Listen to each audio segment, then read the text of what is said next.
Hello guys, ഇന്ന് ഞങ്ങൾ എല്ലാവരും കൂടി സമ്പിൾ റഹ്മാനിയ റെസ്റ്റോറൻറ്റിലേക്കാണ് പോകുന്നത്. ഇന്നത്തെ ഉച്ചഭക്ഷണം അവിടെ നിന്നാണ്. ഒരു 10 to 15 മിനിറ്റ്സ് വെയിറ്റിംഗ് ടൈം ഉണ്ടായിരുന്നു.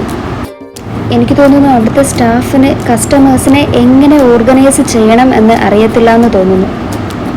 ബിക്കോസ് ഞങ്ങൾ ഈ കൈക്കുഞ്ഞിനെയും കൊണ്ടാണ് വെയിറ്റ് ചെയ്യുന്നത്. അപ്പോൾ ഈ ടൈമിൽ ഞങ്ങൾക്ക് ശേഷം വന്നവരെ ആരും ഉള്ളിലേക്ക് കടത്തിവിടുന്നുണ്ട്. അങ്ങനെ വീണ്ടും ചെന്ന് റിസപ്ഷനിൽ ചോദിച്ച ശേഷമാണ് ഞങ്ങൾക്ക് ഉള്ളിൽ കയറാൻ പറ്റിയത്. വേറെ ഫുഡ് വൈസ് വേറെ പ്രശ്നങ്ങളൊന്നുമില്ല. ഫുഡൊക്കെ സൂപ്പറാണ്.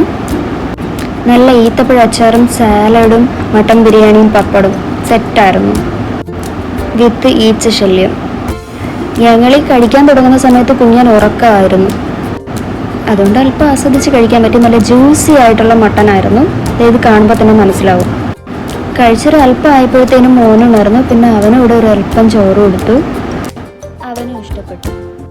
പിന്നീട് ഞാൻ ഉമ്മയുടെ അടുത്ത് ചോദിച്ചു എങ്ങനെ ഉണ്ടായിരുന്നു ബിരിയാണിന്ന്. ബിരിയാണി അടിപൊളി. ഉണ്ടായിരുന്നു ബിരിയാണി?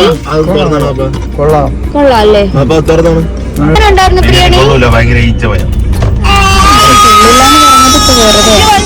അതിനുശേഷം ഞങ്ങൾ നൊങ്ക് സർബത്ത് കുടിച്ചു.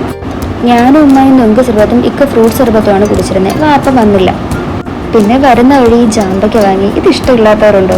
അപ്പോൾ ഇതും കൂടെ വാങ്ങി വീട്ടിലേക്ക് പോകുന്നു. വീഡിയോ ഇഷ്ടമായെങ്കിൽ എല്ലാവരും ലൈക്ക് ആൻഡ് സബ്സ്ക്രൈബ് ചെയ്തേക്കണേ. Thank you.